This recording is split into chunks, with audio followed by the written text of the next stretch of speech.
e-commerce world today, right? It's a fairly connected world, right? The slide will build up on its own. And I'm not going to use the cliche, but there seems to be some problem in the syntax. The only constant or the only thing predictable about change is change itself, right? So it's something that you've heard before. The other thing that's really catching on is BYOD. So there are various studies that are going on. A lot of employees prefer to bring in their own devices. But data indicates that by 2017, about 50% of employees in any organization of any size will have their own devices that are plugged into the network. And this is not only the mobile phones, but it's also the laptops that employees are using. It's also the tablets, of course, that they're using, right? The other thing that clearly stands out in this is that your customers could be anywhere, right? So with e-commerce coming on, with most startups, most enterprise organizations requiring a website, your customer could actually be sitting anywhere in the world, right? The other piece is, of course, that more and more devices are getting connected. So today, if you look at the internet, about 99% of devices are physical devices not really connected, right? However, that number is expected to grow significantly. And the estimates are that by 2020, about 3.7 billion devices will actually be connected to the internet. And that's a very large number, right? If you speak to some people, their estimates are even more. They are about 3 to 5 times of this number. Our belief is that a reasonable number would be about 3.7 billion devices, right? All of these things put a lot of pressure on any business to be ready. And when we say ready, it means multiple things. And we'll talk about that in subsequent slides. The other thing that becomes very important is that customers are engaging with any enterprise organization today through multiple channels, right? So they could be using voice, they could be using the traditional SMS, they could be using the internet, they could be using live chat, and they could, of course, be using social media. So how do you get a better visibility of how your customers are engaging, and how do you use that more effectively in terms of being able to drive customer experience in a much more cohesive manner. So there are 3 areas that I spoke about, right? So typically manufacturing companies, I think this clock is moving faster than it should, right? I'm not very sure. But typically manufacturing companies would be more focused on the supply chain piece, and you would have digital companies that are more focused on the customer piece, right? But when you start looking at it together, and this is how a lot of e-commerce companies are driving economies of scale, is to look at the whole end-to-end chain, starting from the need to communicate, collaborate, share information with the suppliers at one end, but also the need to be able to communicate with your customers at the other end, right? And in between comes the whole operations and the efficiency around the core business operations that needs to be driven, right? Most enterprise companies say this, right, that they want to work better with the suppliers at one end, they want to work better in terms of improving internal efficiencies and productivity, and they want to deliver better customer service, right? So how do you stitch all of these elements together, right? This is interesting. So a lot of you who drive would have heard on the radio today an online grocery firm proposing that why do you need to use a laptop, why don't you use an app, right? So more and more e-commerce firms are driving traffic to mobile apps rather than being bothered about laptops. And it becomes even more critical when you start going down in terms of the SEC strata of customers that you want to bring on board, because a lot of them may not have access to laptops, but they would definitely have access through smartphones to mobile apps, right? And that's where they shop. I remember when one of the companies did the mega sale, I remember seeing 2 drivers talking amongst themselves and saying they could buy a mixer grinder for $3,000, and they were showing, one of them was showing the other guy in terms of how he could do it on a mobile phone through an app, and the fact that he paid cash for it. Interesting conversation to hear, right? So traffic is really changing. 60% of mobile traffic, 60% of consumption of information as well as payments will happen through mobile applications. So this is where businesses need to be ready, right? And I love this image primarily because it brings about being ready from different perspectives, right? So a business needs to be ready to be able to deliver on the business that it needs to focus on its customer base today, but it also needs to ensure that as the customer environment evolves, the business is prepared for that and is able to work faster, better, more effectively than its competitors, right? And this is across every aspect of e-commerce. So it's not only restricted to a specific aspect in terms of logistics or in terms of marketing, but it's across every aspect. So if you look at an organization that is starting up, it would first of all look at how do they do more effective marketing, right? Because marketing is a key way in terms of driving revenues. A lot of money gets spent on all kinds of advertising and marketing. Payments, how do you collect payments from customers? In an evolved Western world, it's easy to get payments electronically, right? People would either use credit cards or they would have online digital wallets. In India, that market's still evolving, right? So how do you get payments? How do you manage the logistics and the delivery around this? And once the services or the products have been delivered, how do you manage customer service, right? So how do you stitch all of these pieces together, right? And that becomes very critical for customers. So this is where Vodafone plays a very big role. We've got a whole set of services. While we may say that some of them are restricted to a specific area, they actually span the length and breadth of services that customers or organizations would look at.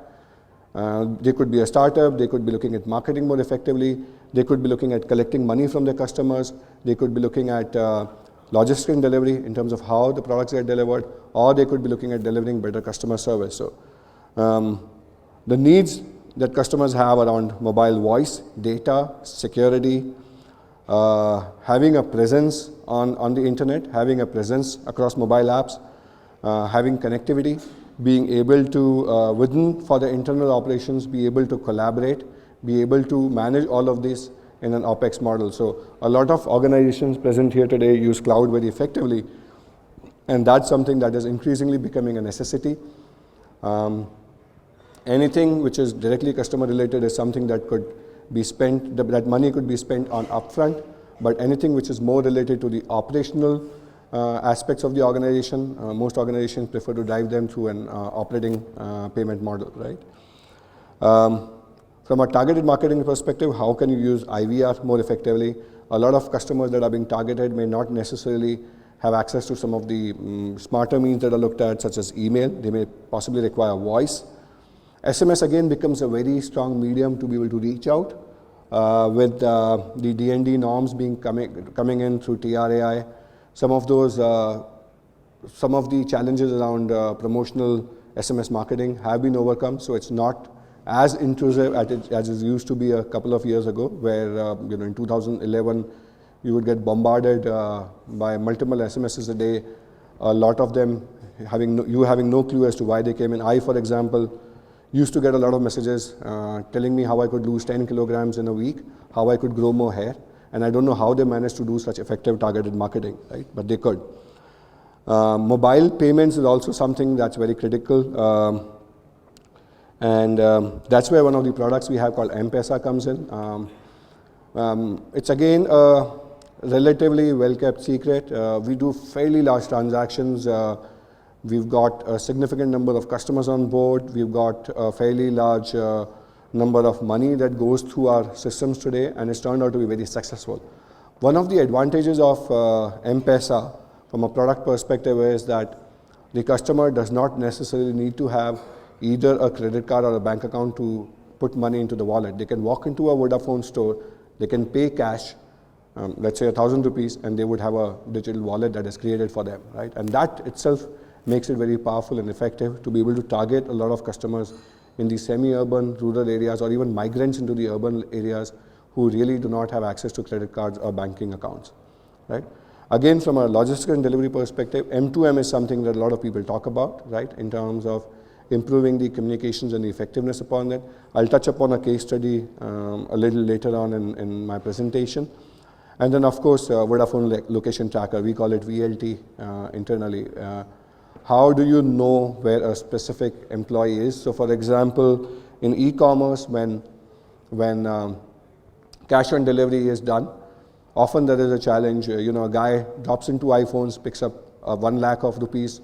If the person is to disappear, not that he may, but if he does disappear, that person would easily be able to survive for at least 6 months, maybe more, with that amount of money. So a lot of cash collection vans move around. How do you ensure that the person actually lands up to the nearest cash collection van, deposits the money, and how do you create that integrity within the system? How do you get that location in?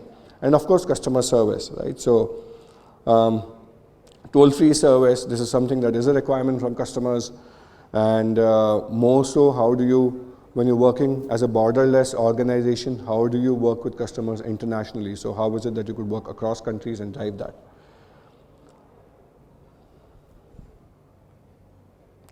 So there are 5 key propositions we talk about. One is the cost effectiveness that we help drive within any organization. So considering the fact that we are a total telecom service provider, our ability to be able to work across all of the channels that I touched upon earlier, be it mobile voice, be it mobile data, be it SMS, from a fixed line perspective, be it either data. So if you're looking at leased lines, if you're looking at secure MPLS, if you are even looking at PRI or toll-free numbers, all of them can be integrated very well together, which ensures that your cost effectiveness from an overall telecom spend perspective is managed much more effectively. Because we are Vodafone and we believe very much in customer experience, we work extremely hard to deliver a fantastic customer experience. In fact, time and again, we've been rated as one of the best telecom service providers, not only in India, but globally, which is a heritage that we bring to India.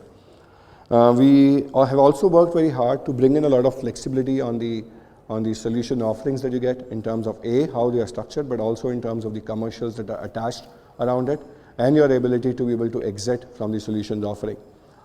What we also strive, because of the solutions we have across channels, to give you a solution that lets you be always connected, not only to your customers, but also to your employees and your suppliers, right? So that's a breadth that we have created. And through models that we worked upon very hard, we now can offer them to our customers on a, as a service, pay-as-you-use kind of a model, right?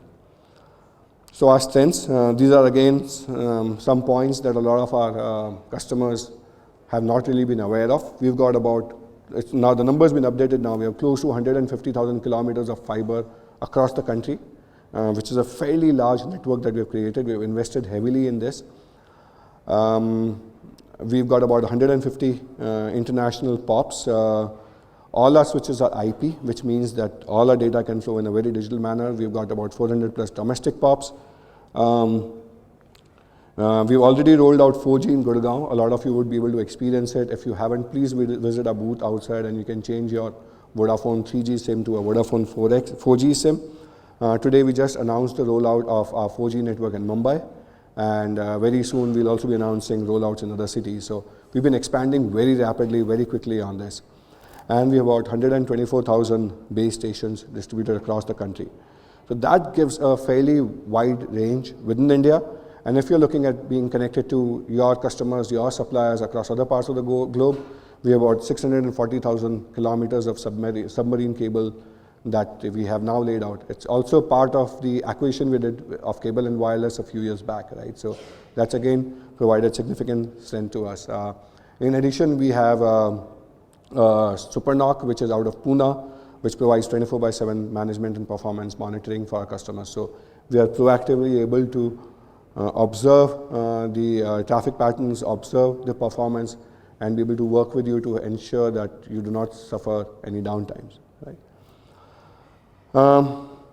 So there are multiple customers. A few of you would be present in the audience, but if you look at the top 2 in e-retail, if you look at the cab aggregation companies in India, the top 2 companies in India, food delivery, all of them use Vodafone very extensively. And I have, using an example of cab aggregation, I've traveled in cabs of both the providers, and I've asked typically the driver, okay, which experience is better? And I've been doing that more over the last 2 months since I joined Vodafone.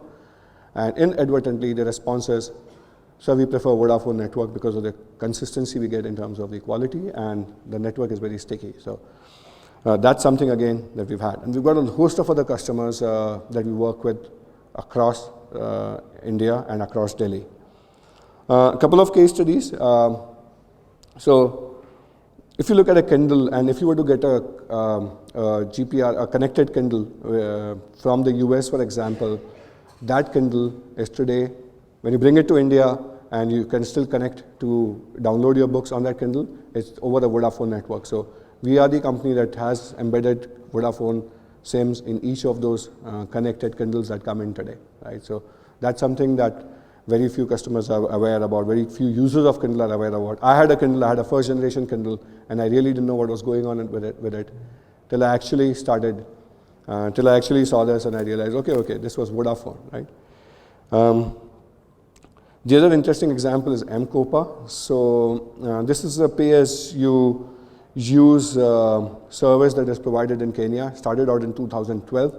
What we've done here is a very good integration between mobile payments as well as M2M. A lot of people in Kenya could not afford to pay for energy, solar energy, and they needed LED bulbs, they needed the whole equipment around it to be able to run it and connect it. What we did was, M-Copa as an organization did is that they provided them a switch which could connect to solar panels, it could connect to LED bulbs, it could connect to multiple lighting elements around that, and the user could pay through M-Pesa, which was integrated. If the user missed out paying on the EMI, so to say, the M2M SIM embedded in the switch would turn off the power, right? So that would ensure a very smart integration between both the elements in terms of payment and collections. And that's something that's often a challenge when you are looking at deploying pay-as-you-go or cloud-based services for your customers. And it's been phenomenally successful. It was rolled out in Uganda in 2015, and we've now started piloting in India since for about 9 months now. And again, the response has been fairly positive. This is a case study from India. So this is in the healthcare industry. It's been deployed across 17 clinics. There are about 5,000 users who are using it right now. All of us who are diabetic would have used a diabetic machine, right? And you put in a strip, you get the data reading, you jot it down on a piece of paper or store it somewhere and periodically provide it to the doctor. What this does is, it's got a SIM embedded. Within 30 seconds of the reading, it sends it across to your doctor. And if the doctor or the attendant notices any deviations which is an alarming situation, they'll immediately reach out to you and take corrective actions. That's one. Secondly, all the data therefore gets stored digitally, so the user does not have the headache of having to jot down those readings and communicating them periodically to the doctor. Right? So this is again an interesting case study of how we've created completely connected solutions. So I end by this. Please do visit our website, which has a lot of information on it around B2B, and do also visit our booth, which is outside. You should be able to see some of these solutions being demonstrated to you. And that's it from my end. Thanks very much.